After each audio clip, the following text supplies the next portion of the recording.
ashes that call. The wind carried a faint, acrid scent of charred wood through the desolate remains of Kuroyama Village, a forgotten scar on the northern edge of Hokkaido, Japan. It was March 12, 2026, and the air was heavy with the weight of an early spring storm. The sky a bruised gray, the ground still dusted with patches of frost that clung stubbornly to the earth.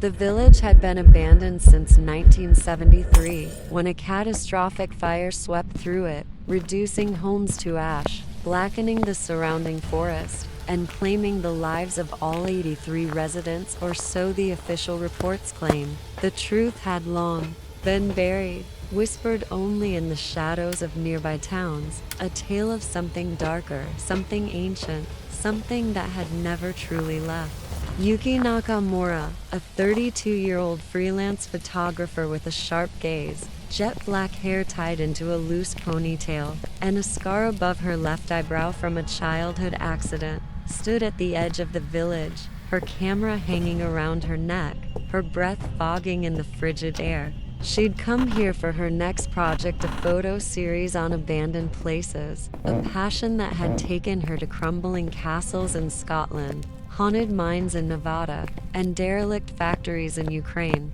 But Kuroyama was different, its silence heavier, its decay more alive, its history a wound that refused to heal.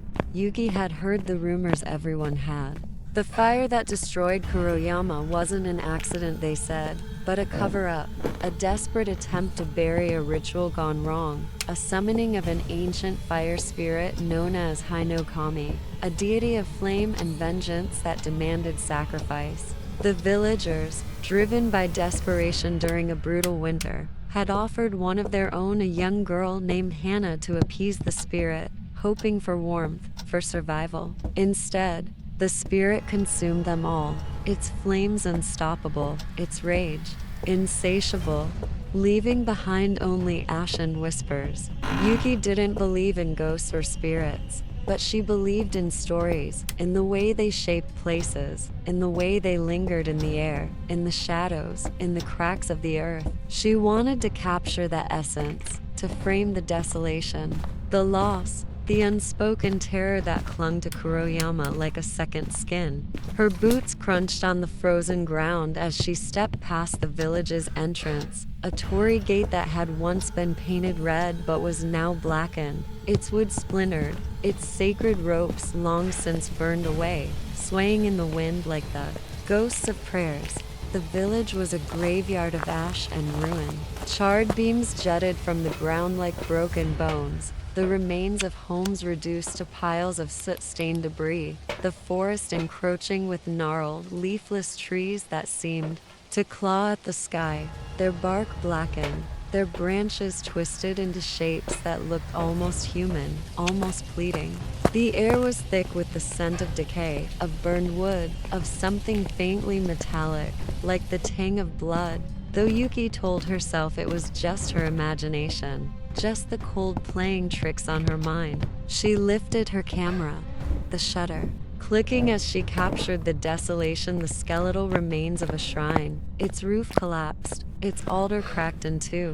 A child's doll, half buried in the ash, its porcelain face melted, one eye staring blankly at the sky. A rusted bicycle, its frame twisted by heat, its wheels fused to the ground, a relic of a life snuffed out in an instant. Each photo felt heavier than the last, the weight of the village pressing against her chest, the silence so profound it seemed to hum, to vibrate, to whisper. She found the pebble, the ash near the center of the village, a clearing where the fire had burned hottest, the ground scorched black, the air shimmering with a faint heat that shouldn't have been there. Not after 50 years, not in the middle of a Hokkaido winter. The ash was strange, finer than any she'd seen, almost like powder, but it moved, shifting in patterns that defied the wind, forming spirals, then scattering, then reforming, as if it were alive, as if it were watching her. Yuki knelt, her gloved hand hovering over the ash, her camera clicking, the shutter capturing the movement, the eerie dance of the particles, the way they seemed to reach for her, to beckon her closer. And then she heard it, a whisper, soft, barely audible, carried on the wind, a chorus of voices, overlapping, mournful, angry. "You are one of us." She froze, her heart pounding, her breath catching, the whisper growing louder, clearer. "You are one of us, Yuki." The voices knowing her name, their tone a mix of sorrow and rage, a sound that wasn't just heard but felt, a vibration that crawled under her skin, slithering through her veins, wrapping around her heart, squeezing, until she couldn't breathe. She stumbled back, her boots slipping on the frozen ground, her camera falling from her hands, the lens cracking as it hit a charred beam. The voices louder now. "You are one of us, stay, burn." The ash rising, swirling around her, a cloud of black that stung her eyes, her throat, her lungs, the particles clinging to her skin, sinking in, burrowing deep, the pain, sharp, searing, like 1,000 tiny flames igniting beneath her flesh. She screamed, clawing at her arms, her face, her hands, coming away covered in ash, the skin beneath red, raw, blistering, the ash moving, spreading, forming patterns, spirals, symbols, the kanji for fire, for vengeance, for Hannah. She ran, her vision blurring, the village shifting around her, the burned trees bending, their branches reaching, the ground cracking, ash rising like a storm, the whispers, a cacophony. "You are one of us, you cannot leave."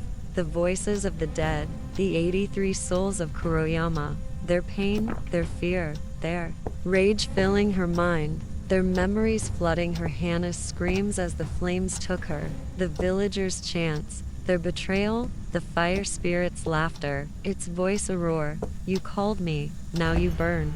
Yuki made it to her car, a battered Toyota parked a mile from the village, her hands trembling as she fumbled with the keys, her skin burning, the ash spreading, the black veins climbing up her arms, across her chest, her neck, her face. Her reflection in the rearview mirror wrung her skin gray, her eyes glowing with a faint, ember-like light, her hair streaked with ash, her smile twisted, unnatural. The voices louder. "You are one of us, Yuki, burn with us." She drove, the storm worsening, the snow blinding, the road a blur, her body changing, the heat inside her growing, her skin cracking, flaking away like charcoal, revealing raw, glowing flesh beneath, the pain unbearable, her screams echoing. In the car, the voices relentless. "Burn, Yuki, burn." The memories of the villagers overwhelming her. Hannah's father, his guilt as he tied her to the altar. A mother, her despair as she watched her children burn. A boy, his terror as the flames closed in. His last thought of his sister, lost in the chaos. She stopped at a gas station 20 miles away, her body trembling, her skin now fully blackened, her eyes glowing brighter, the heat inside her a furnace, the ash still clinging to her, moving, whispering, "You are one of us, you are the vessel." The attendant, a middle-aged man named Hiroshi, approached her, his face pale, his voice shaking. "Miss, are you okay? You look burned." She turned to him, her voice not her own, a chorus of the dead. "We are one." Hiroshi, her hand reaching out, the ash leaping from her skin, touching him, his screams filling the air as his flesh blackened, his body crumbling to ash. The gas station igniting, flames spreading, the fire spirit laughing, its voice a roar. "I am free through you." Yuki, or what was left of her, walked away, the flames following, the storm no match for the inferno, the voices guiding her, back to Kuroyama, back to us, her body a silhouette of ash and flame, her mind gone, her humanity gone, a vessel for Hino Kami, a spirit of vengeance that would not rest. She returned to Kuroyama. The village alive now, the ash rising, forming shapes, figures, the 83 villagers, their bodies charred, their eyes glowing, their voices a chant, We burn, we avenge, the trees igniting, the ground splitting, lava seeping through, the village a hellscape, the fire spirit's domain. A local journalist, 27-year-old Kenji Sato, arrived a week later, drawn by reports of a new fire, his drone capturing the horror of the village ablaze, the figures moving, their ash bodies shifting, their voices echoing. You are one of us. The drone falling, its camera melting. Kenji's screams cut short as the ash touched him, his body blackening, his eyes glowing, the cycle beginning again. Kuroyama burned, its flames spreading, the forest igniting, the spirit's laughter a roar. All will burn, the ash calling, the voices endless, the vengeance eternal, a fire that would never die.